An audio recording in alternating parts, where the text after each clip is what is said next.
Assalamualaikum warahmatullahi wabarakatuh. Saya Syihabuddin. Terima kasih banyak kerana anda berada di channel YouTube saya dan terima kasih banyak jika anda telah tekan butang subscribe. Kalau belum tekan butang berkenaan, tekan butang itu sekarang. Jika ada video-video yang bermanfaat, insya-Allah akan ada di feed YouTube anda. Sahabat-sahabat, tadi waktu saya naik motor pergi kerja tadi, saya dengar satu podcast yang menarik daripada Dr. Mazhar. Demikian juga dengan tim yang bagus kali ini. Cerita berkaitan tentang isu mazhab yang saya rasa sangat penting dan sangat bagus untuk kita ambil pengajaran dan kita dengar sama-sama. Jom kita dengar video ini. Selalu kita dengar kan, selalu juga macam-macam tomahan, dakwaan. Kadang-kadang bukanlah ramai sangat, adalah satu dua pihak yang mungkin terancam, tergugat dengan apa yang berlaku. Isu tolak mazhab, tak pakai mazhab, ada mazhab sendiri, berlaku tak di Malaysia? Atau kita sahaja yang rasa benda tu ada? Mungkin minta Datuk mulakan, kita di gelanggang baru Datuk, semangat sikit. Silakan. Silakan Datuk. Pertama, kita ni nak kena tahu mazhab-mazhabnya. Konteks yang Ustaz Mat sebut ni, kita cakap ni lah konteks mazhab fiqh, mazhab hukum hakam syarak. Mazhab ni apa? Orang mengaji bahasa Arab, awal-awal dia akan mengaji perkataan awal. Ustaz akan ajak zahaba, yazhabu. Mazhab ni daripada zahaba tu lah, pergi. Maksudnya mazhab ni lah jalan yang dipilih ataupun jalan yang diambil. Itu. Dalam konteks kita nak bercakap ni, kita bercakap apa? Kita bercakap berhubung dengan tariqatul ijtihad ataupun tariqatul mujtahid. Dalam fi istinbat al-ahkam asy-syar'iyyah, jalan para mujtahid di dalam merumuskan hukum hakam syarak yang diambil daripada Quran, sunnah, diambil ijma', qiyas dan ada waktu ijtihad yang lain. Peralatan ijtihad yang lain dalam bahasa. Okay. Itu maksudnya. Kaedah mujtahid. Jadi mujtahid ni macam mana cara dia nak faham hukum hakam syarak. Nak bagi faham orang awam ni. Kadang-kadang depa duk sebut depa ni tak ada mazhab. Depa pun tak tahu perkataan mazhab tu apa. Mazhab makna tu mazhab tu apa? Maksudnya kita ada Al-Quran, ada sunnah. Kalau pada zaman Nabi, senanglah apa-apa kita tanya Nabi. Tapi bila Nabi tak ada, adanya perkara-perkara yang baru khususnya dan ataupun benda yang tak jelas macam mana nak dihukum. Siapa yang nak simpulkan hukuman ni? Tak bolehlah semua orang, mesti kepada orang yang menguasai, memahami Quran dan sunnah itu. Dan siapa dia? Ulama-ulama sahabat. Daripada khulafa yang empat, daripada Abadillah, daripada Abdullah bin Abbas, Mas'ud dan ramai itu semua masuklah. Lain-lain sahabat juga yang dianggap mengetahui bagaimana wahyu itu turun. Jadi apabila mereka tak ada, anak murid mereka. Jadi tujuannya nak faham Quran dan sunnah, tapi oleh kerana ketidakmampuan untuk faham itu, memerlukan kepada orang yang tolong rumuskan bagi benda-benda yang tak jelas. Daripada sumber asal. Bagi mentahqiqkan makna fas'alu ahli dzikr in kuntum la ta'lamun. Tanya orang yang mengetahui, ahli dzikr, iaitu ahli yang punya ilmu pengetahuan jika kamu tak tahu. Itu asasnya. Jadi nak tanya siapa? Ada orang tanya Omar, tanya Abu Bakar, tanya Abdullah bin Abbas. Ini mazhab lah. Cara bagaimana Abdullah bin Abbas faham. Kadang-kadang tak sama macam mana Abdullah bin Umar faham. Berbeza. Omar faham. Tak sama dengan Ammar faham. Jadi berlaku begitu. Itulah mazhab. Jadi mazhab Abu Bakar. Begitu asalnya. Lama-lama mazhab tu banyak. Tapi yang stabil, yang paling besar, 4. Itu mazhabul arba'ah. 4. Apabila orang datang kemudian, pandangan-pandangan yang diberikan, orang ikut. Ada orang ikut mazhab Syafi'i. Ada orang ikut mazhab Hanafi. Ada orang ikut mazhab Malik. Ada orang ikut mazhab Hanbali. Soalannya, bolehkah satu orang dia ikut mazhab Hanafi tapi kemudian dalam masalah lain dia ikut mazhab Syafi'i? Maksudnya dia tak terikat dengan satu mazhab. Itu bukan tolak mazhab, itu masih bermazhab. Tapi di dalam mazhab. Kalau kata nak tolak mazhab ni, dia semua empat mazhab ni dan imam-imam selain mendapat mazhab, dia semua tak mau dengar. Dia nak buat buah dia sendiri. Pendapat dia sendiri. Pendapat sendiri yang tak ada dalam semua mazhab ni. Itu, dan dia tak mau dengar pun bagaimana mereka ini merumuskan. Tidak istinbat daripada hukum mereka, tidak juga mustakhrajat, apa yang disimpulkan. Tak ada kaedah apa pun dia tak mau. Kalau macam tu kita boleh kata orang tu tolak mazhab. Itu baru tolak mazhab. Adakah? Masalah ada. Adakah siapa-siapa boleh bagi tahu kita satu hukum yang mana tokoh-tokoh ilmuwan agama ni di Malaysia khususnya yang bagi pendapat fatwa diperlih ke apa yang tak ada mana-mana mazhab kata. Sebab tu saya kata perkataan tolak mazhab ni, Tak mau pakai mazhab. tak mau pakai mazhab ni adalah fitnah. Ataupun orang yang cakap tu dia faham mazhab tu mazhab Syafi'i saja. Lain daripada mazhab Syafi'i bukan mazhab. Itu salah. Itu salah faham. Semua tu mazhab. Jadi kalau orang tu tak pakai qaul ni, dia pakai qaul ni, dia masih lagi dalam daerah Dia masih dikira bermazhab. bermazhab. Maksudnya ada mazhab rujukannya. Bermazhab. Sebab itu orang seperti, katalah, ambil tokoh-tokoh fiqh lah. Kalau di Malaysia ni nak bagi kenal, Syekh Dr. Wahbah Zuhaili rahimahullah. Pasal semua orang pakai baca, dia orang bahasa pun terjemah apa? Fiqh Islami. Al-Fiqhul Islami. Semua Dr. Wahbah Zuhaili tulis Ar-Rukhas Asy-Syar'iyyah. Dia dalam tu dia tulis apa? Boleh tak satu orang tu hari ni dia bermazhab, dia tak terikat dengan satu mazhab, dia tukar-tukar mazhab dia. Dia kata boleh. Kerana agama telah menyatakan tanya ahli ilmu. Dia tak pernah bagi tahu. Tanya ahli ilmu mazhab A saja. Dia tak kata secara jelas Dr. Wahbah Zuhaili bagi tahu. Jangan tangan Dr. Qaradawi lah. Qaradawi lagi jelas. Ambil tokoh yang semua orang Malaysia, bukan semua, sebahagian orang Malaysia ni terlalu taksub sangat.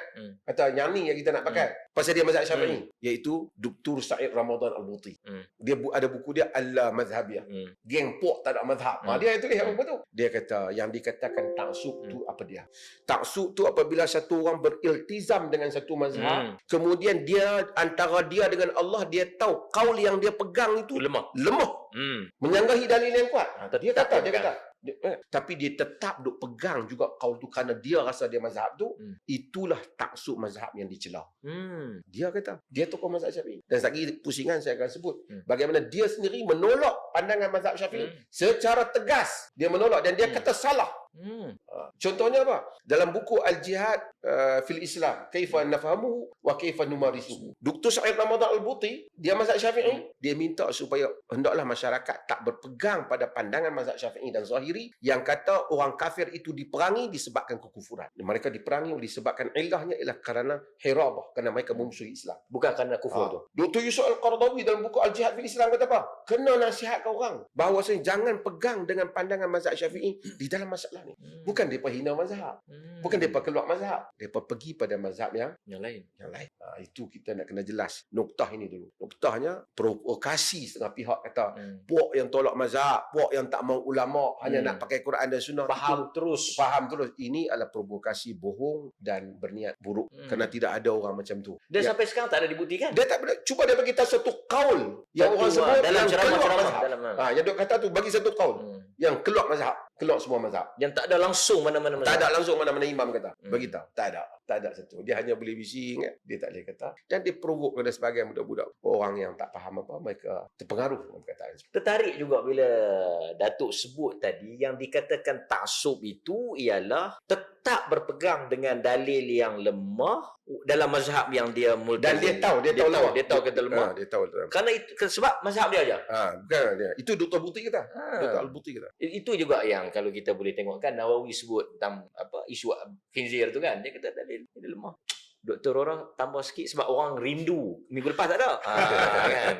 Komen sikit pasal doktor orang ni antara yang dinanti-nantikan. Assalamualaikum. Muntazar. Razaimi muntazar. Ayah tu nanti jadi isu. Alhamdulillah wassalatu wassalamu ala Rasulillah wa ba'd. Terima kasih Ustaz Ahmad, Datuk Sahibul Samahah, Datuk Mufti, sahabat saya Ustaz Khairi Anwar.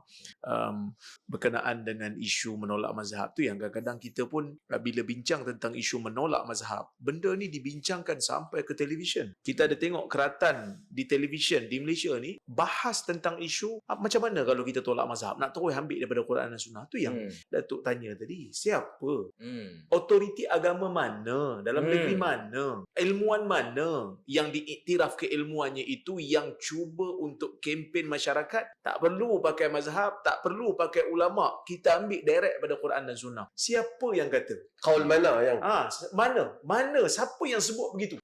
Kita bimbang, benda ni hanya sekadar sembang-sembang menakut-nakutkan orang awam dan dengan tujuan untuk menghalang orang awam ataupun memunculkan satu pandangan pada orang awam mereka ini puak-puak ni tak nak pakai ulama, tak nak pakai mazhab, mereka ambil daripada Quran dan Sunnah. Sebab itu kalau tengok dalam fatwa-fatwa negeri Perlis, setiap daripada pandangan yang dikeluarkan itu ada rumah mazhabnya.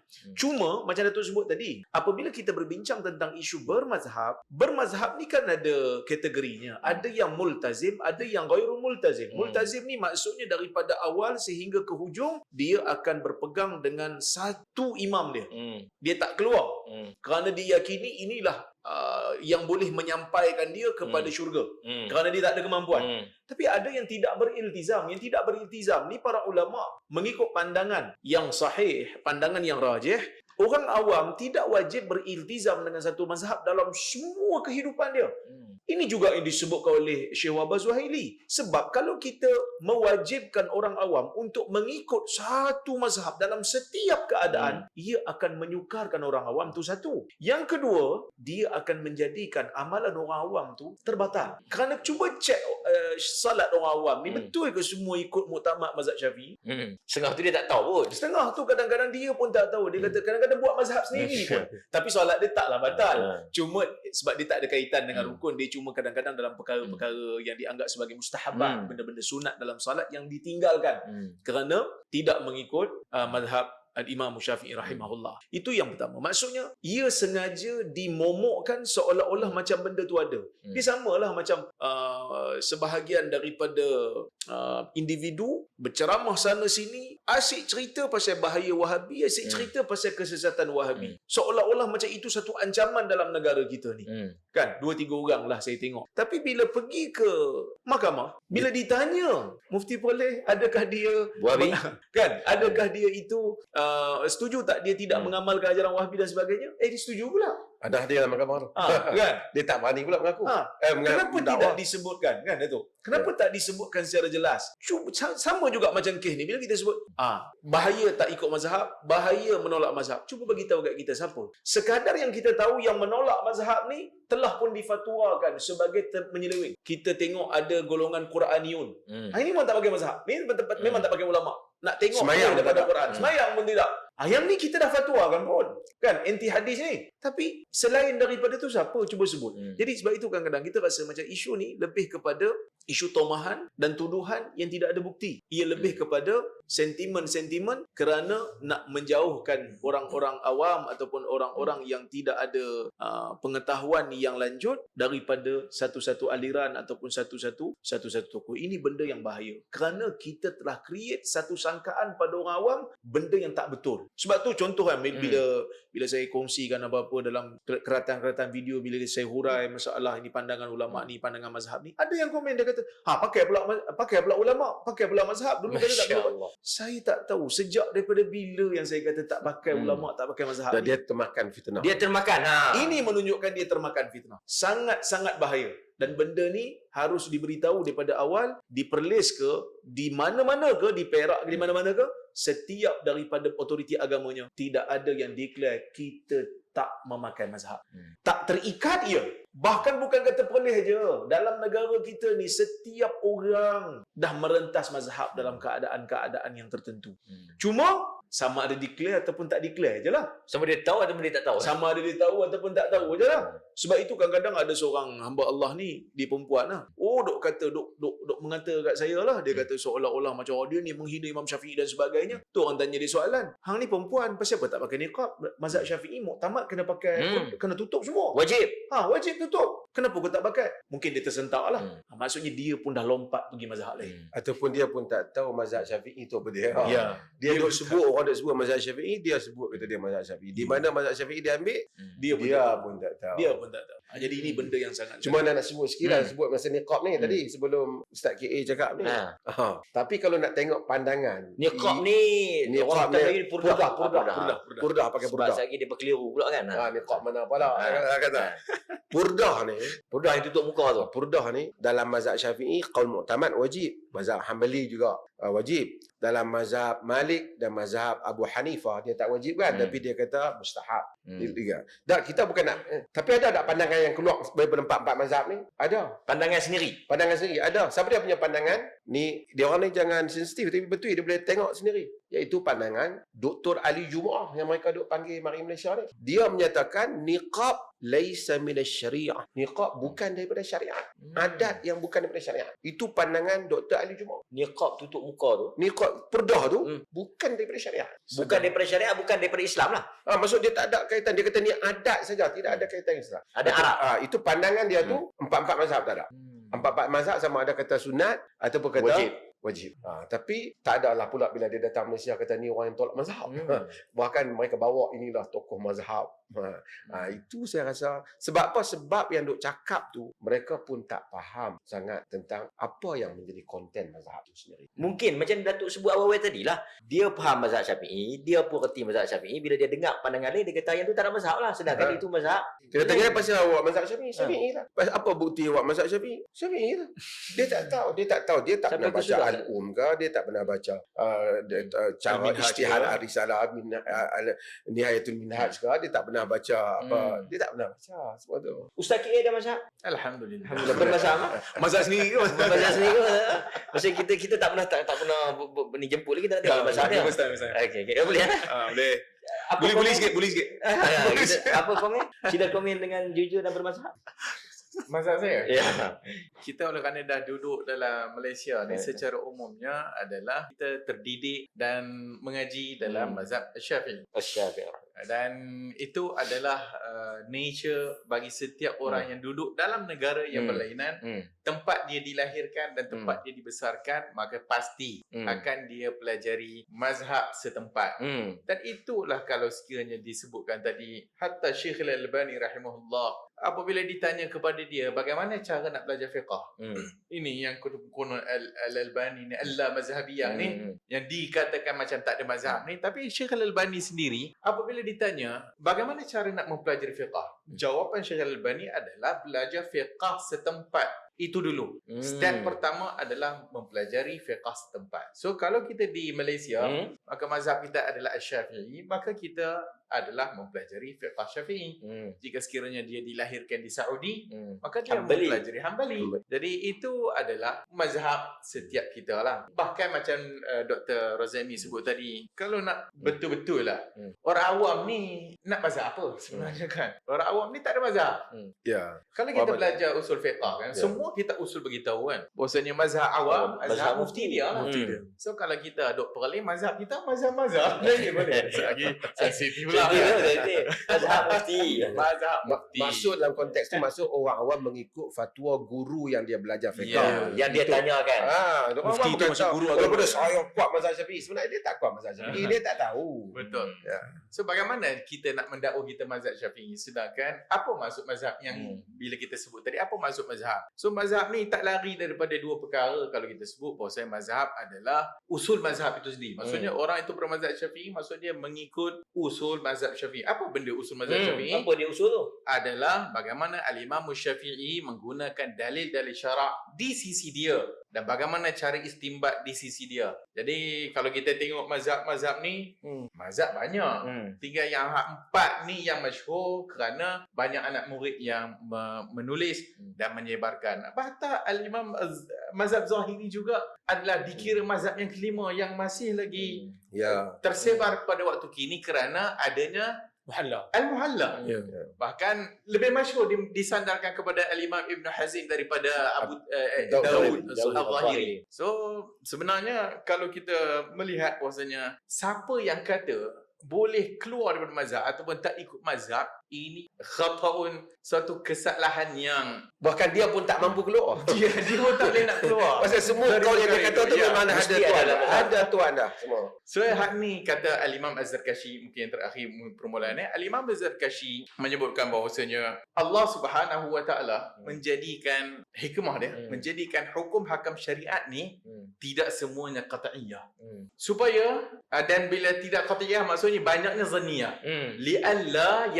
Li'alla yanhasiru fi mazhabin wahid. Supaya kebenaran ataupun pandang itu tidak hanya terkongkong pada satu mazhab saja. Itu yang Imam Zarkashi menyebutkan. So kata kalau kita mempelajari mazhab, sebenarnya itulah nature kita dan tidak ada siapa mendakwa dia boleh keluar daripada mana-mana mazhab. Keluar ni maksud tak pakai mazhab langsung. Tak pakai mazhab. Hatta yang kata saya tidak bermazhab Syafi'i. Kata Imam Syaukani, tadi dia kata dia tak ikut mazhab Syafi'i, tak ikut Ahmad bin Hanbal. Tapi dia sebut Al-Imam Syaukani. Apa maksudnya? Masih still dalam kerangka mengikut orang.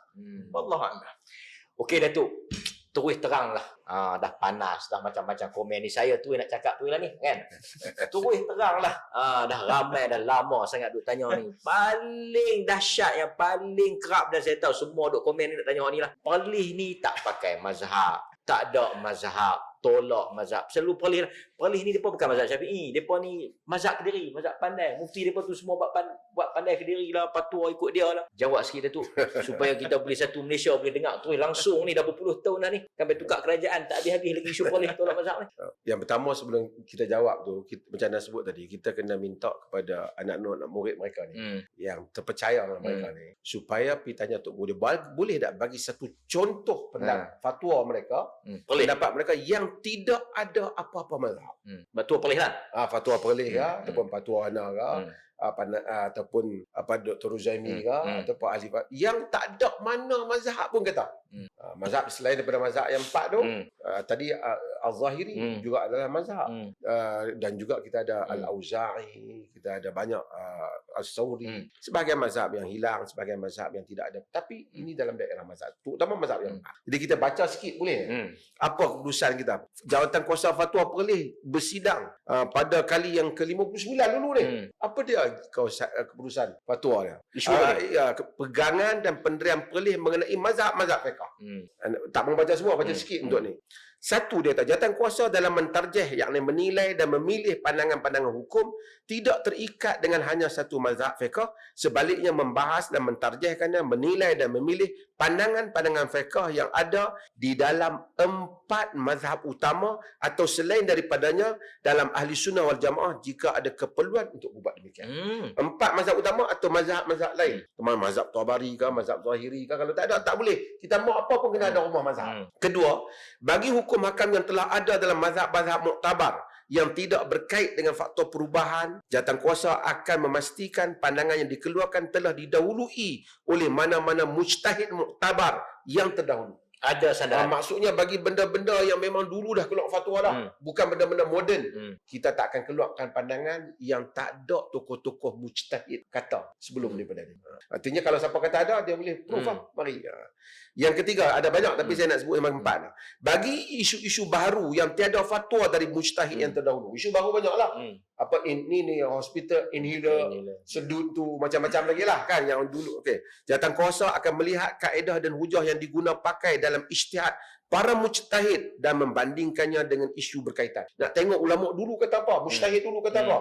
Kemudian walaupun tak ada tapi benda apa yang dekat-dekat nak macam tu supaya kita dapat kiaskan ataupun kita dapat rapatkan atau kita dapat istikhrajkan dia kan. Dalam isu semasa seperti itu, ini keputusan fatwa semasa di pelbagai peringkat juga akan diambil perhatian. Kita semak fatwa di Jordan kata apa, fatwa di Mesir kata apa, fatwa di ni, baru kita nak keluarkan pandangan. Okey, yang keempat, yang ni mungkin nak orang tanya. Bagi pengamalan ibadah di Perlis, jawatan kuasa fatwa banyak mentarjih, menilai dan memilih apa yang diamalkan dalam mazhab Syafi'i dan Hambali. Kalau kata tu bismillah pelan, Hambali. Kunut tak ada, Hambali. Juga apa nama? Hanafi kan? Kan? Tak. Maksud ada mazhab? Ada mazhab. Tiada fatwa dalam hal ehwal ibadat dalam negeri Perlis yang terkeluar daripada qaul imam-imam mazhab atau para mujtahid yang diiktiraf umat. Secara umumnya, jawatan kuasa akur dengan semua khilaf yang muktabar. Semua khilaf dalam mazhab ni akur dalam ibadah, tetapi memilih qaul yang ditarjihkan, yang dinilai dan dipilih untuk menjadi amalan rasmi. Artinya, itu documented, written document. Yang yang official. Jadi daripada yang kaki duk pergi ceramah, duk buat fitnah tu, bila kita panggil dia tak mau nak mai. Tapi dia cakap dalam kuliah dah. Tapi kita panggil dia mai, dia tak mau mai kan. Sebab tu Dia nak main pun tak ada bukti. sebab tu kita kata kalau dia mau dapat datangkan apa-apa hujah, siapa dia yang bagi pendapat fiqh yang ambil terus daripada Quran dan hadis yang tak ada mana-mana imam kata. Isu kunut ke isu Imam ni bismillah masuk ke bukan apa. imam kampung dia. Imam ni ialah imam mujtahid kata. Dia tolong bawa mai. Dia bawa kalam perlih ke apa, dia tolong bawa mari. Ini hujah besar untuk dipukul kita. Kita akan surrender semua. Kita kata memang kami salah. Hampa semua betul. Tapi kalau tak boleh bawa mari, katanya hang sembang derah lah. Tapi tak ada bukti. Orang tak. Sembang derah. Jadi okey, Dr. Rora, bab sembang derah ni. Kan. Sikitlah nak tanya. Kalau orang yang bermuamalah atau berinteraksi dengan buku-buku fiqh, dia akan biasa dengan membaca nukilan-nukilan para ulama yang kata pandangan mazhab itu lemah. Bahkan ada di kalangan ulama yang kata pandangan ulama itu salah, kan? Dari sudut dalilnya dan sebagainya. Tapi dia duk buat terkejut, tergempak. Kan? Dia duk buat jadi kalut, dia buat jadi ranjau semacam. Dia duk kata, ni yang pandai lebih pada mazhab ni. Kan? Bila sebut pandangan ni tak tepat, pandangan ni tak ni kan. Macam mana? Bila kita tak pilih satu kaul ni, kita pilih ke kaul lain, adakah biadab dan sebagainya? Jawab sikit. Duk jawab dah. Tapi kita bagi jawab lagi lah. Yalah, dalam semenjak 2 menjak ni memang agak berat jugalah. Bukanlah berat, kata kuat jugalah tekanan dan serangan yang berlaku. Tapi Bukan tekanan, serangan. Serangan. Tekanan tu insya-Allah okey. Makan still okey. Alhamdulillah still Kalau tekanan kita tak makan ni. Tapi serangan tu berlaku. Cuma isu yang dia pemain tu sebenarnya adalah isu yang sebenarnya tak ada isu pun. Tak ada isu. Tak ada isu pun. Siapa-siapa yang menghadiri kuliah-kuliah agama, kuliah-kuliah fiqh yang membahaskan tentang perbezaan pandangan, di hujung tu nanti memang pengajar akan sebut. Bahkan kalau belajar universiti pun, guru-guru kita akan sebut. Kadang-kadang dia akan sebut perkataan rajih dan marjuh. Kadang-kadang disebut perkataan qawi wa dhaif. Rajih dan marjuh ni tepat dan tak tepat. Kadang-kadang disebut perkataan qawi, perkataan kuat dan pendapat yang lemah. Usah kata baca kitab-kitab yang baru. Kalau kita baca TCDC pun sama. Memang ada rajih dan marjuh ni. Cuma mungkin yang buat terkejut tu ustaz-ustaz yang mungkin mereka jarang membaca kot. Kan mereka banyak bermimpi agaknya. Jadi sebab itu mereka tak jumpa perkataan-perkataan tu. Bahkan ada jugalah sebahagian punyalah nak entam kan, punyalah nak entam, kalau boleh dapat seorang sikit aku luku si rolan kau kan. Bawalah pak istilah-istilah dalam mazhab Syafi'i, al-azhar, al-mashhur, al-asah. Itu penilaian nukilan-nukilan dalam mazhab. Apabila kita bandingkan pandangan-pandangan yang berbeza, kita tak boleh lari untuk berbahas tentang mana pandangan yang lebih kuat dan mana pandangan yang kurang kuat, ataupun mana pandangan yang tepat dan mana pandangan yang tidak tepat. Kerana dua-dua pandangan, dua-dua mazhab ataupun tiga, apabila berbeza, mereka bercanggah. Kita tak boleh kata ketiga-tiganya betul pada saya. Sebab itu Imam Syafi'i pun sebut. Dia kata apa? Ra'yi sawab wa yahtamilul khata' wa ra'yu ghairi khata' wa yahtamilu shawab. Atau kama qala. Imam Syafi'i pun sebut, dia kata pandangan aku ni betul pada aku dan boleh jadi salah. Pandangan orang lain salah pada aku dan boleh jadi betul juga. Kerana kita bergantung dengan penilaian dan kemampuan kita. Mungkin dia tanya pula, habis tu kau tak terima pandangan Imam Syafi'i, kau kata pandangan Imam Syafi'i tak tepat, kau hebat sangat ke? Kita pun boleh tanya dia soalan tu bila dia pilih pandangan Imam Syafi'i, Imam Ahmad yang kau tak pilih pandangan dia ni, kau tak Ada 3 mazhab ni. Kau pandai pada Imam Ahmad Kau pandai pada Imam Kau Ahmad. pandai pada Imam Malik. Kau pandai pada Imam Malik. Pandai pada Hanifah ke? Contohnya macam bismillah kuat. Kebanyakan negeri dalam Malaysia baca bismillah kuat. Mazhab boleh guna bismillah slow. Cuba tanya mazhab mana yang pakai bismillah kuat dan mazhab mana yang pakai bismillah slow. Saya boleh kata kebanyakan mazhab menggunakan bismillah slow. Hanya minoriti yang pakai bismillah kuat. Jadi adakah kita nak kata kita boleh tanya kat dia soalan yang sama tapi kita tak mau tanya lah kerana benda tu tak cerdik. Takkan nak tanya dia awak pandai lagi 3 Awak orang. pandai lagi daripada majoriti ulama kan sampai tak nak pakai bismillah pelan ni. Kita tak tanyalah soalan tu kerana kita tahu dalam masalah fiqh, dalam masalah khilaf, apabila seseorang telah meneliti, telah membaca dan buat penilaian, itu pandangan dia dan penilaian dia berdasarkan kemampuan dia.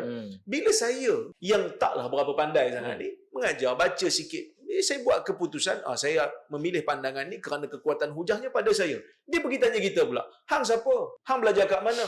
Janganlah fikir pasal saya, you fikir pasal you. Sudahlah, you tak setuju dengan saya, you buatlah penilaian you sendiri. Kan? Lepas tu, ada juga yang tak jadi. Dia tak ada cerita lain. Cerita pasal bid'ah, cerita pasal kunut. Cerita pasal bid'ah, cerita pasal kunut. Kadang-kadang dia tengok video kita yang viral 2-3 kerat je. Betul. Saya punya kuliah ni seminggu 5 hari. Tak ada cerita pasal bid'ah melainkan hanya tak sampai 1% pun. Tak cerita pasal kunut subuh melainkan hanya 1%. Bila sampai bab tu ataupun bila ada orang tanya, dia tengok 2-3 kerat, lepas tu dia terus buat kesimpulan. Ini yang Datuk Mufti duk sebut 2-3 kali dalam kuliah kita tu. Disebut apa? Kalau durian tak dipakai, mangkak. Kata orang Perak kata mangkuk. Jenis tak boleh pakai, tak ada manfaat. Yang sukar untuk memahami apabila kebencian dah ada dalam diri. Kita kok mana pun, kita akan berdepan dengan penilaian. Bila kita hidup dalam dunia ni, apabila kita nak berurus niaga dengan online, kita nak pakai mazhab mana? Kan? Kita pakai mazhab Hanbali, membenarkan jual beli tanpa menyebut ijab kabul secara lafaz. Kita pakai mazhab Hanbali. Kenapa tak pakai mazhab Syafi'i? Jauh di sudut hati kita akan jawab apa? Dah tentulah mazhab Syafi'i tak tepat, kurang tepatlah masalah tu. Tapi kita tak sebutlah. Cuma kalau kita buat benda yang sama, kenapa kita nak pergi kecam orang apabila dia menyebutkan benda tu? Bahkan saya sebut perkataan tak tepat tu, dikatakan kurang beradab dan sebagainya. Tolong bagi tahu saya apa perkataan yang lebih beradab. Saya tak kata pandangan tu batil, saya tak kata pandangan tu sesat, saya tak kata pandangan ni merepek. Saya kata pandangan ini tak tepat. Pandangan ini dengan penilaian. Saya kata pandangan ulama lain ataupun mazhab lain lebih tepat. Saya tak tahu perkataan apa yang nak digunakan. Kan? Al-Imam Nawawi umpamanya dalam kitab Al-Majmu', apabila dia menilai pandangan-pandangan mazhab yang berbeza, ada juga disebutkan pandangan inilah pandangan yang sahih. Maksudnya pandangan yang lain yang bercanggah dengan pandangan yang dipilih tu tak sahih lah. Tak tepat lah. Lemah lah. Kenapa Imam Nawawi tak dikecam? Ketika mana saya bawakan pandangan Imam Tabari pun mengatakan pandangan Imam Syafi'i dalam masalah ini salah, tak betul. Nak membuktikan yang saya juga mengikuti ada sandaran. Dia kata apa? Hang level Imam Tabari ke?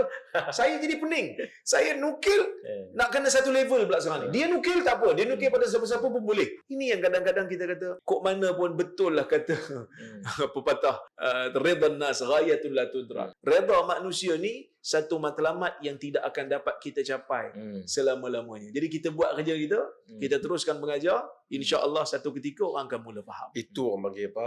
Arab kata apa? Kambing sekali wa intar. Apa? Ghanam wa intar. Kambing sekalipun dia terbang. Cerita tak? Satu orang tengok daripada jauh, burung ke kambing? Seorang kata burung, seorang kata kambing. Pergi dekat, dia terbang. Tentulah burung. Tentu burung tapi dia tak mau. Kambing tapi jenis terbang. Masa dia ada buat keputusan. Dia ada buat keputusan. Kalau nak kira macam tadi. Kalau nak kira, ni zakat pendapatan yang diterima oleh semua negeri ni. Bukan mazhab Syafi'i. Bukan mazhab Syafi'i. Perbankan yang mereka terlibat banyak. Bukan mazhab Syafi'i. Yang boleh dengar lagu negara aku, lagu apa kata. So kalau lagu negara aku, bab yang dia buka radio. Dengan muzik tu menyanggahi banyak mazhab. Mazhab yang 4. Kita tak keluar mazhab. Tapi sebahagian Datuk yang bercakap tentang isu tak nak kena pegang satu mazhab dan sebagainya ni, sebahagian mereka dalam bidang muamalat, sebahagian mereka menjadi penasihat perbankan Islam. Masa dia orang bekerja bagi nasihat pada bank boleh pula rentan mazhab, keluar mazhab. Dia kata yang ni bab muamalat, kita bincang bab ibadat. Bukan ke dalam bab ibadat sepatutnya mabniyatun 'alal musamahah. Huququllah mabniyatun 'alal musamahah. Hak Allah dalam bab ibadat ni, Allah Taala itu Ghaffar, Allah Taala itu Rahim. Dibina ibadat itu di atas toleransi. Allah Taala itu bersifat rahmah. Tapi dalam bab muamalat sepatutnya musyahah.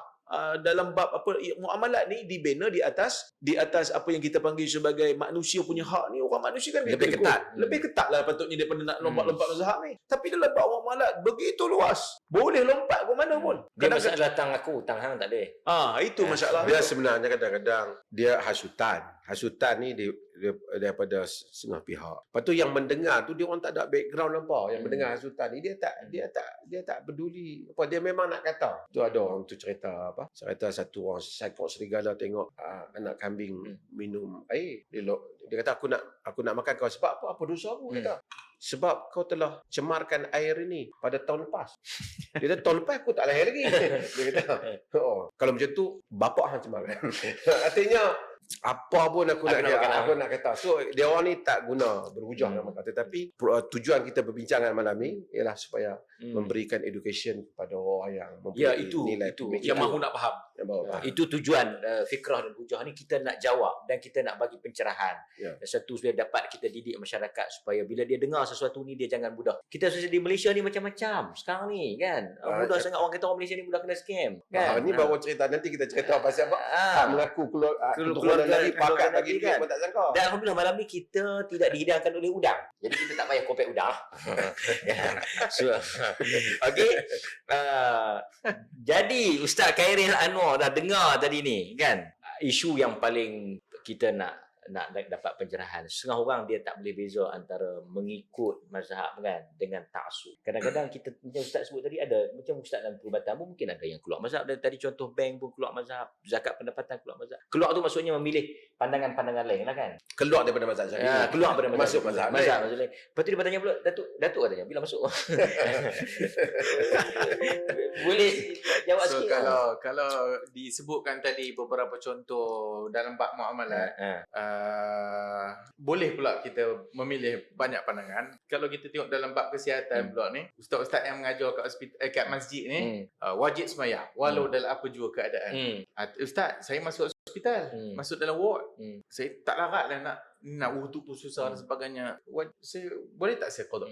No. Dia kata tak boleh. Wajib sembahyang dalam apa juga dah. Tapi ustaz tu masuk ward. Ustaz yang patua tu. So bila ustaz tu masuk ward, dia tak sembahyang. Bila kita tanya dia, orang berpengalaman cakap kenapa tak solat kan? Dia kata nanti qada lah. Sekarang kita nak tahu ni mazhab mana yang kata sembahyang ni ada cuti. Malaikat orang perempuan saja ada cuti. Orang perempuan dia ada cuti sebulan sekali. Tapi orang lain kalau wajib sembahyang dalam apa juga dah, sampai ke tahap nak gedik-gedik mata kan. Sembahyang gedik-gedik mata pun kena. Kalau mata pun tak boleh gedik-gedik, sembahyang dalam hati. Tetap kena sembahyang. Tetap kena sembahyang. Tapi dalam bab perubatan dia boleh. Kita dalam bab perubatan lagi, ubat cair darah, semua ada babi. Lagi kita masuk hospital, lagi nak buat operation jantung kan. So bila kita operation jantung tu, semua mesin, hadlang mesin yang menggantikan jantung tu, darah keluar. Bila dia keluar daripada badan kita, kita semua tahu dalam sains pun kita belajar, darah kita akan membeku. Macam mana tak nak bagi darah tu membeku? Maka kena pakai heparin. So heparin dalamnya ada unsur babi. So pakai je lah kan. Pakai je lah. Dalam bab-bab macam tu, sebenarnya tak ada khilaf di kalangan mazhab pun kalau bab darurat dan sebagainya. Masa dia nak mati, dia tak fikir mazhab tu. Dalam mati dia tak fikir mazhab. So dia fikir apa yang dia rasa boleh selamat nak buat lah. So dalam masalah macam kita sebut tadi mazhab, ta'assub itulah yang ditentang oleh para alim ulama kita. Tak ada ulama yang kata boleh. Tak ada, maksudnya tak ada siapa yang membahaskan ataupun tak ada siapa kita dengar kalam ulama yang kata kita keluar mazhab. Tak ada. Sebab apa? Kerana benda tu tak berlaku. Tapi yang ulama bahas adalah ta'assubil mazhab. Ta'assub mazhab, bid'ah, ta'assubil mazhab kan. Bid'ah. Ta'assub mazhab tu adalah bid'ah kan. Kenapa ta'assub? Sebab dia ta'assub? Sebab dia jahil. Tak tahu tentang kerangka. So kadang-kadang ada orang pula ambil pendirian bahawasanya takkanlah mazhab Syafi'i salah. Dia ulama kan. Dan satu pihak lagi mungkin dia kata tak boleh ni berdosa, habis semua mujtahid berdosa. Ini keadaan ini tak lari daripada dua keadaan lah. Salah satunya kerana jahil tentang qadar ulama tu. Maksudnya dia tak kenal kedudukan ulama tu. Yang kedua jahil tentang syariat Islam. So itulah dua keadaan yang menyebabkan dia jadi macam tu. Maka ta'assub mazhab adalah macam disebutkan tadi, kita memilih pandangan walaupun kita tahu pandangan itu bercanggah dengan Quran dengan sunnah jelas bercanggah dengan Quran sunnah yang jelas, kita tetap mengambil pandangan itu. Dan ta'assub juga sehingga mencerca mazhab lain. Kita tak sedar kadang-kadang kita kata kita ni mazhab Syafi'i, Tapi bila kadang-kadang kita mengulas dalam kuliah tu, bila kita kata ni sesat, sebenarnya kita bukan menyesatkan Mufti Khalil. Kita bukan menyesatkan ahli majlis fatwa pelik. Kita menyesatkan ulama mazhab lain. So kita kata mazhab Syafi'i kata gini-gini. Siapa yang selain daripada itu sesat, maka dia telah menyesatkan Imam Malik. Maka dia telah menyesatkan Abu Hanifah. Maka dia telah menyesatkan Ahmad bin Hanbal tanpa dia sedari. Tanpa dia sedari. Sebab nafsu, hawan, kerana mengikut nafsu, syahwat, kerana tak suka dengan satu pihak, maka dia pun buat demikian. Sebab tu kalau kita tengok dalam pembelajaran mazhab ni, ulama bahagikan kita belajar mazhab ni, ada bahagian pertama sekali ta'lil, itu belajar komen ataupun melihat komen para ulama. Naik kepada satu peringkat lagi tahqiq. Tahqiq maksudnya kita belajar mazhab dengan dalil-dalilnya. Ada lagi peringkat yang tertinggi tadqiq, mendalaminya. Mendalami itu apa dia? Mendalami itu sehingga kita mengetahui hatta khilaf dalam mazhab. Dalam mazhab itu sendiri. Mazhab Syafi'i ada khilaf. Bukannya mazhab itu maksudnya satu qaul. Tak. Mazhab boleh jadi 2-3 qaul dalam mazhab yang sama. Tapi oleh kerana jahil, maka kita mendakwa bahwasanya ini keluar daripada mazhab Syafi'i. Sedangkan itu juga qaul. Seperti yang sebut tadi Al-Imam Nawawi, tak perlu sama babi dan sebagainya. Itu pandangan walaupun dia pada mazhab Syafi'i. So itu biasa di kalangan para ulama. So sehingga para ulama menyatakan qaul yang masyhur, la yashummu raihatal fiqh, tidak kan cium bau fiqh itu man lam ya'rifil khilaf, siapa yang tak tahu khilaf ulama. So siapa yang tak tahu khilaf ulama, dia tak akan bau fiqh tu. So fiqh itulah dia. Dan bila kita tahu ada kepelbagaian dan pandangan, itulah kelazatan fiqh sebenarnya. Tapi itu tak dirasai oleh orang yang taksub, tak dirasai oleh orang yang jahil, terhadap mazhab jumud, yang tidak berkembang dalam pemikiran dia. So sebenarnya dia tak belajar mazhab sebenarnya. Dia tu sendiri tidak mempelajari mazhab. Mazhab Syafi'i, hatta mazhab dia pun dia dengar ulasan orang bagi kuliah ya. Dia dengar ulasan ustaz tu bagi kuliah dan sebagainya. Syafi'i. So Syafi'i dia dalam kunut, zikir dan sebagainya. Keluar sikit daripada pintu masjid, sebenarnya semua dah kita dah cacah merba dah. Dah ikut mazhab ni. Wallahu a'lam. Tadi Ustaz KM menyebut bahawa kalau dia kadang-kadang dia nak tembak Dr. Zaimi, dia tertembak At-Tabari rahimahullah, Imam At-Tabari, dia tak tahu. Tapi Datuk, bila kita sebut nama 4 imam tadi, kita tahu Al-Imam Malik guru kepada Al-Imam Syafi'i. Al-Imam Syafi'i guru kepada Imam Ahmad. Al-Imam Syafi'i mengaji dengan anak murid Abu Hanifah kan, Muhammad Hasan Al-Syaibani, Qadhi Abu Yusuf. Artinya ada keharmonian, ada ikatan itu. Tapi mayat kita ni seolah-olah kalau aku mazhab Syafi'i, aku tak bermusuh dengan mazhab. Ya, betul. Inilah yang bahana pentaksub tadi. Dia melihat mazhab-mazhab ni bukan saja tidak ada hubungan, bahkan dia melihat sebagai musuh. Siapa yang ikut mazhab ni, dia terkeluar daripada dia terkeluar daripada jalan yang benar. Kita nak tanya dia, hak masuk syurga ni mazhab satu mazhab dia kan? Kan semua mazhab-mazhab ni ialah mazhab yang diterima oleh umat sebagai diterima oleh umat untuk dijadikan amalan. Walaupun ada secara perinciannya mungkin ada perkara-perkara yang mungkin kita tak amalkan. Satu orang tak terima pandangan itu umpamanya tadi dalam mazhab Malik, dia memakruhkan kita bismillah bila kita salat, ketika membaca Fatihah, makruh kan umpamanya. Tapi pun begitu Imam Syafi'i tak pernah kata Imam Malik tok guru dia sembahyang dia batal, Imam Malik tu sembahyang, dia tak kata. Tu guru dia. Bahkan ada riwayat hadis yang diriwayatkan dalam Musnad Ahmad daripada Imam Ahmad mengambil hadis itu daripada Imam Syafi'i, mengambil hadis itu daripada Imam Malik. Imam Malik mengambil hadis itu daripada Ibn Syihab Az-Zuhri, Ibn Syihab mengambil daripada Abdul Rahman bin Ka'ab bin Malik mengambilnya daripada Nabi sallallahu alaihi wasallam. 3 imam dalam satu sanad. Nasamatul mu'minin ta'irun ya'luqu fi syajaratil jannah. Ruh orang mukmin yang bergantung di pokok di syurga. Itu hadis tu 3 imam duduk dalam satu sanad. Menunjukkan bagaimana hubungan. Sebab tu an-nasu fil fiqh yal ala Abi Hanifah, kata Imam Syafi'i. Manusia dalam fiqh itu, mereka itu adalah berhutang budi kepada Abu Hanifah. Dengar komen Imam Malik kepada komen Imam Syafi'i kepada mazhab kepada Imam Malik. Dia tak kata Imam Malik yang tak sah. Dan komen kepada Imam Ahmad kepada Imam Syafi'i. Komen Imam Syafi'i kepada Imam Ahmad. Ma taraktu Baghdad rajulan afqah min Ahmad bin Hanbal. Aku tidak meninggalkan Baghdad. Satu orang yang lebih faqih daripada Imam Ahmad bin Hanbal. Dia kata ayat Syafi'i itu kasyams. Kata Imam Syafi'i itu bagi mentari. Kata ini semua adalah hubungan yang begitu harmoni. Sebab itu maka patutnya tak timbul taksub mazhab. Sebab itu orang melihat khazanah Imam Abu Hanifah, khazanah Imam Malik, khazanah Imam Syafi'i, khazanah Imam Ahmad. Tapi masalah sekarang ni bila dia mazhab Syafi'i, dia patutnya kata kau pegang tu mazhab Ahmad tu, pegang mazhab Syafi'i. Okeylah. Kami anggap kau tu dhaif. Tak apalah. Tapi ni tolak mazhab. Sebab dia anggap yang mazhab tu dia. Yang orang lain tu bukan mazhab. Ini adalah satu kekeliruan yang nyata. Tadi saya sebut tentang kalau orang kata ada ke qaul mazhab yang bercanggah dengan Quran. Bukan soal dia bercanggah secara jelas di sisi Tuhan ataupun tak, tapi bercanggah pada penilaian mujtahid tu. Mujtahid yang lain. Macam-macam saya sebut lagi Said Ramadan Al-Buti. Saya sebut dia Said Ramadan Al-Buti ni sebab Buti ni jadi rujukan. Diterima. Terutama orang mazhab Syafi'i di Malaysia ni. Pasal dia tulis kitab Al-Mazhabiyah, kata As-Salafiyah, marhalah zaman dia mubarakah ala mazhab Islami. So dia banyak rot yang Salafi ni, maka orang pakailah Buti ni. Buti itu sebut di dalam Al-Jihad fil Islam tu dia apabila dia mengulas ayat Quran, wa in ahadun minal musyrikin istajarak fa'jiru hatta yasma'a kalam Allah summa ablighu ma'mana. Bila musyrikin minta perlindungan, maka lindungi dah dia sehingga dia mendengar kalam Allah dan hantar dia ke tempat yang selamat. Surah Taubah. Kata Al-Buti, ayat ini dan dua ayat ini jelas menyanggahi pendapat mazhab Syafi'i. Pada nilai Dan mazhab Zahiri.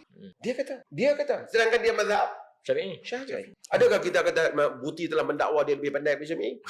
Adakah dia keluar mazhab? Dia keluar mazhab ataupun dia telah jadi sesat barat masuk neraka? Ini adalah masalah orang-orang yang dangkal, yang bermain guli, mari main fiqh. Patutnya dia pergi main guli lah, tapi dia tak main fiqh.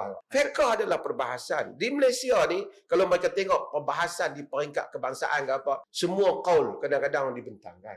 Hatta negeri-negeri yang bentangkan macam-macam pendapat tentang ubat-ubatan semua, dia kalau terikat dengan mazhab Syafi'i saja menjadi sempitlah pandangan itu. Dibuka dengan pandangan yang luas. Tiba-tiba bila orang pakai puak-puak ni sebenarnya mereka tak mau ulama, mereka nak Quran hadis sendiri, faham sendiri. Mereka sangka mereka sama dengan Imam Syafi'i. Hampa tak mau pendapat Imam Syafi'i, hampa alim dengan Imam Syafi'i. Macam Dr. Rura kata, kita mau tanya, hang tolak pendapat Imam Malik, hang alim macam Imam Malik.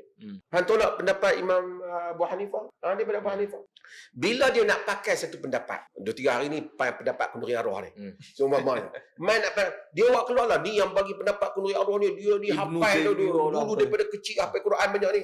Ini yang Imam Nawawi, imam-imam yang bagi ni, dia tak pakai Quran lah. Dia tak pakai hafal hadis lah.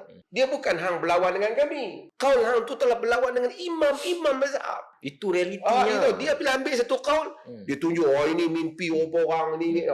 Itu saya kata, ini orang yang bermain guli, dah nak main fiqh. Fiqh bukan itu cara dia. Fiqh adalah soal dalil, hujah, tarjih. Bila kita kata qaul ini dhaif, bukan kita kata imam tu masuk neraka. Bukan kita kata imam tu tak pandai. Imam tu bodoh. Tak ada kaitan. Bila kita kata di qaul itu dhaif, bukan kerana qaul kita lebih sahih daripada qaul imam tu.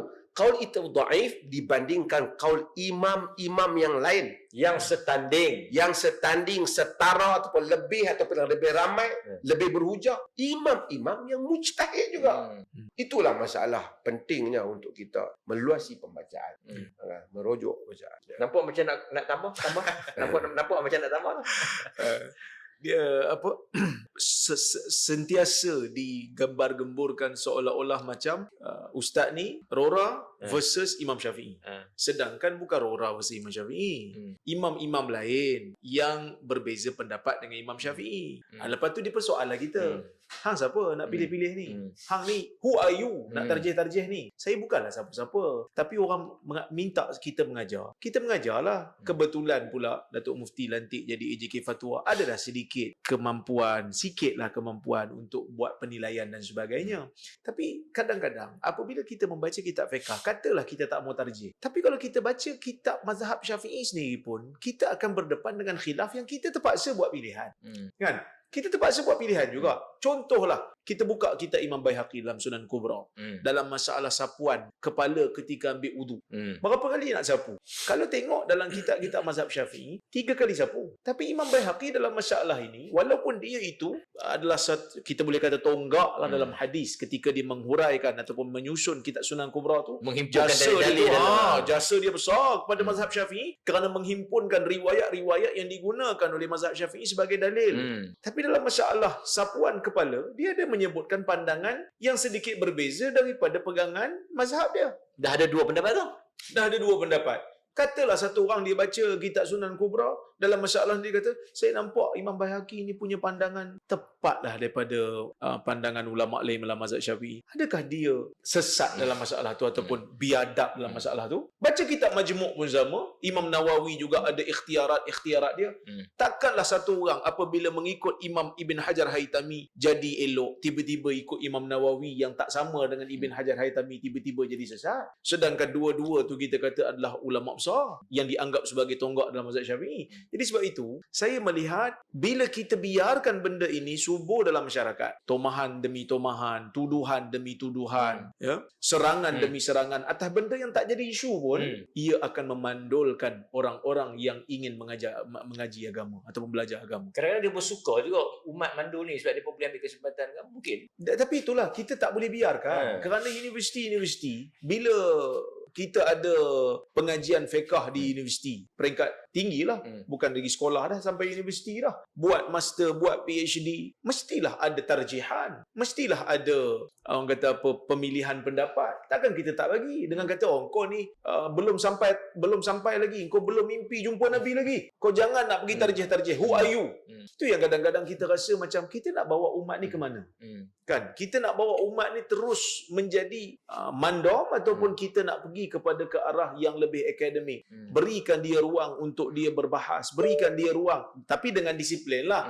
Maksudnya dengan, kita boleh kata sound argument, hujah-hujah yang valid. Jadi kalau dia telah memberikan hujah-hujah yang valid, kita tak setuju, kita bagi tahu kat dia kita tak setuju. Kita bukan attack peribadi dia, tapi kita hanya sebut kita bertarung idea. Kan, kita sebut kita bertarung idea. Sebab tu Datuk Mufti selalu pesan kat kami, dalam masalah peribadi yang orang sebarkan aib tertutup pun semua ni, kita jangan masuk campur. Kita lebih kepada pergi kepada isu idea, hujah. Tengok pandangan dia. Kita tak setuju dengan pandangan dia, kita kritik pandangan. Dia tu nak belajar di mana ke, sijil apa ke, kita tak ambil kisah sangat. Sebab ni dah jadi mufti dah ni. Ada orang duk petikai lagi sijil dia. Kalau kita nak petikai sijil orang, kita boleh petikai sijil apa yang dia ada. Tapi kita tak boleh buat. Kita tak mau buat. Kerana ini bukan cara kita. Dan kita tahu, belajar ni bukan semestinya mesti ada sijil. Kerana ada orang dia belajar yang tidak formal dan menjadi alim. Banyak ada Pak Senawi je.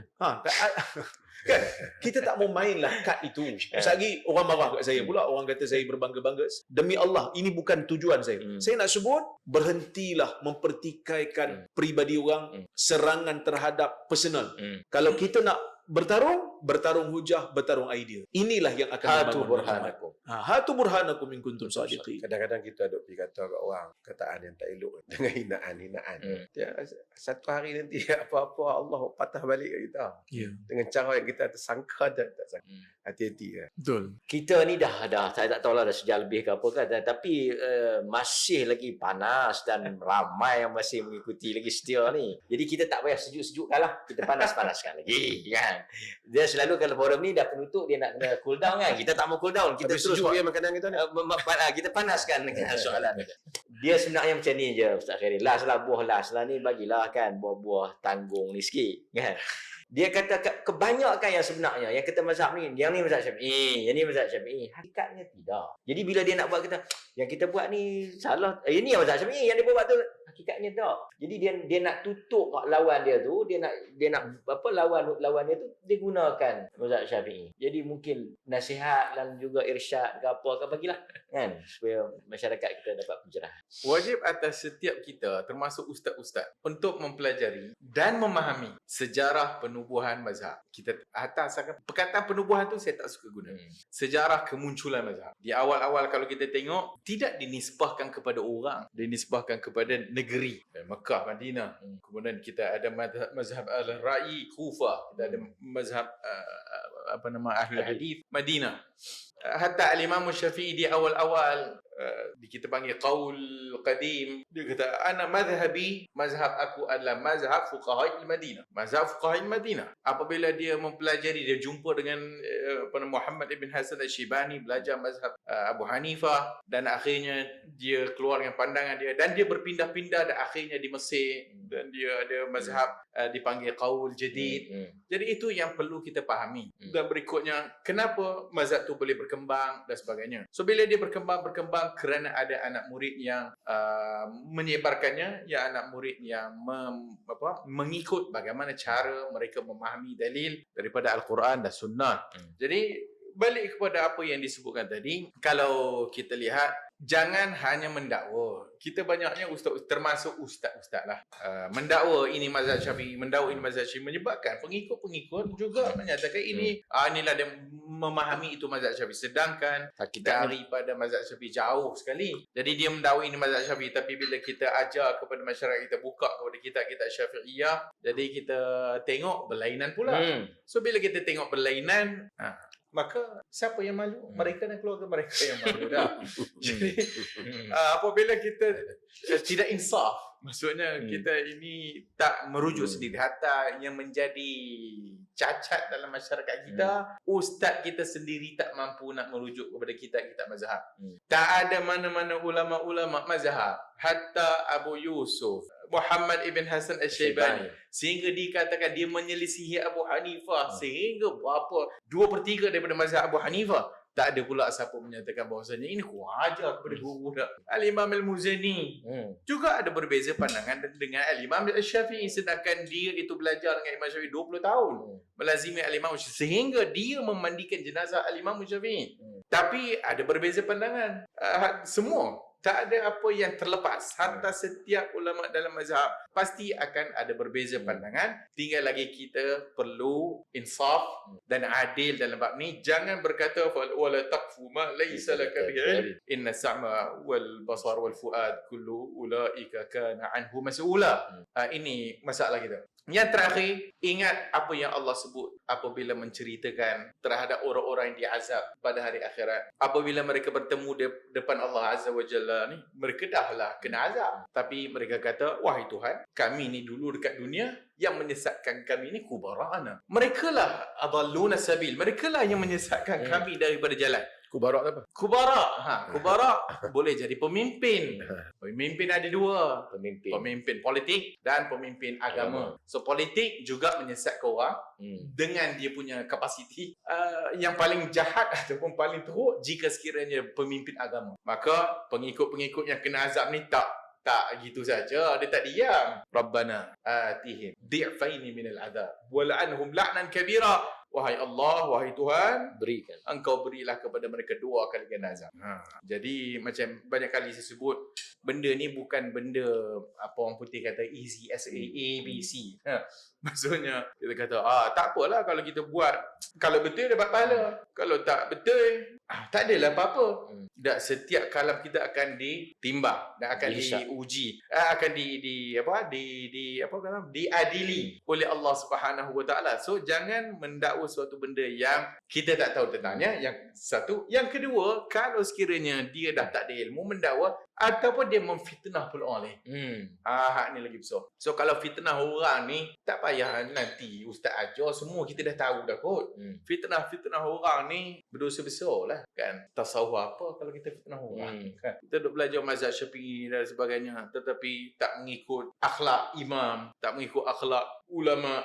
Jadi hak ni adalah kebobrokan kita, cacatan dalam masyarakat kita, bermula daripada hak yang atasnya, dan kalau yang hak atas tu tak betul, hak yang bawah apatah lagi. Apa yang nak kita harapkan daripada pengikut-pengikut bawah yang kadang-kadang kesian. Ditipu oleh guru mentah-mentah. Kata orang ditipu di siang hari.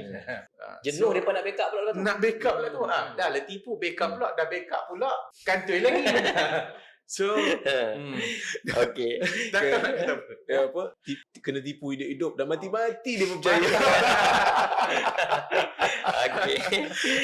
Kita nak tamat Ustaz Ahmad. Nak tamat dah. Sikit tapi nak kempen satu buku ni. Lama Sila tu. buku ni. Buku Ma'al A'immah.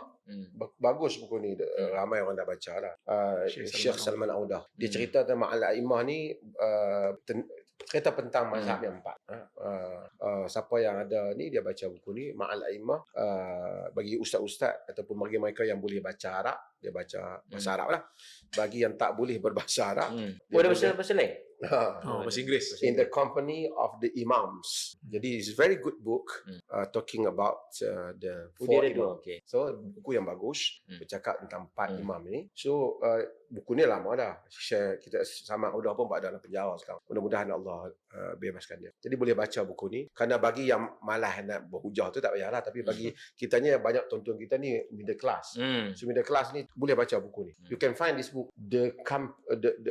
in the company of the imams. So Boleh. Ma'al A'immah. Jadi boleh dapat buku yang baik. Bahan bacaan. Banyak lagi buku lain lah, tapi buku ni bagus, ringkas. Ada bagus satu sebab dalam bahasa Arab dan bahasa Inggeris. InsyaAllah kalau ada siapa-siapa kajian boleh keluarkan bahasa Melayu kan. Sebab Ramli baca bunyi Arab. Okey. Tuan-tuan, hadirin, hadirat, sidang penonton, saya mohon maaf sekiranya kita ada Alhamdulillah sahabat-sahabat, kita telah menonton video berkenaan ataupun podcast fikrah dan hujah yang saya rasa bagus di dalam kita nak menentukan ataupun kita nak letakkan asas tentang isu mazhab, yang kalau kita tak faham isu macam ni kita akan jadi keliru. Saya sendiri pun ramai orang tanya berkaitan tentang soalan yang sama tentang mazhab. Apa mazhab orang kat Malaysia, apa mazhab kita, apa mazhab ustaz-ustaz, apa daripada sudut pendirian mazhab kita, macam mana kita mencampur mazhab di dalam satu perkara. Itu semua persoalan-persoalan yang saya fikir sudah dapat dijawab di dalam video yang kita tengok tadi. Apa yang dimaksudkan ialah kita mesti upgrade ilmu kita supaya kita dapat memahami isu mazhab dengan lebih baik. Kalau perkara isu mazhab ini kita tak settle, maka mungkin kita masih lagi dalam peringkat ibtidai, dalam peringkat permulaan yang kita perlu tambah ilmu lebih banyak. Dan cukup bagus isu-isu yang diangkat berkaitan tentang mazhab pada hari ini. Saya fikir podcast kali ini begitu daging, banyak manfaat ilmu yang kita dapat pada hari ini. Terima kasih banyak juga anda telah menonton. Jumpa lagi dalam video reaction seterusnya. Saya ada cadangkan beberapa buku untuk anda dapatkan. Klik dekat bahagian bawah. Assalamualaikum warahmatullahi wabarakatuh.